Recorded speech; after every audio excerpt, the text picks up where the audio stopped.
Brent Friedman was told in 1981 by a senior Reagan administration official that multi-billion-dollar operations existed to suppress this information. So does that reframe anything that you've watched happen in UAP disclosure over the last 40 years? Drop your thoughts in the comments below. And there's so much more to this, so don't go anywhere. Then in the summer of 1981, a family friend named John Harrington, who had recently taken a senior position in the Reagan administration within the Department of Energy, called Friedman just out of the blue. When Friedman visited him in Langley Farms, Virginia, Harrington arrived home each evening with Secret Service agents and a briefcase handcuffed to his wrist, which went directly into a wall safe.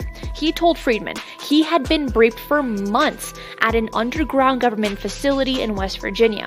He said it had broken him, and he had been crying himself to sleep every single night since. This was a man Friedman described as someone he had genuinely never once seen him show any kind of emotion. So that was really strange. And he said, well, I can't go into that. This is like highly classified material. And I said, John, I'm sitting here like you've just put to the edge. I need to know something. And he said, well, okay, I'll tell you what. I know when you were growing up, you were into science fiction and comic books and all that stuff. Well, aliens are real. They're here, and I've seen them. Wow. And he said it with just the most casualness, like just throwing me a bone. Like, okay, can we stop talking now?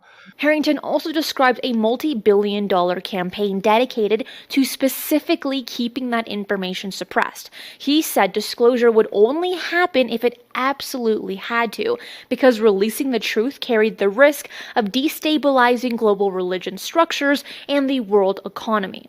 That was in 1981, and we've kind of held that narrative ever since that, oh, if this comes out, religion's going to mess up, the economy is going to mess up. But I guess we won't know until it actually happens.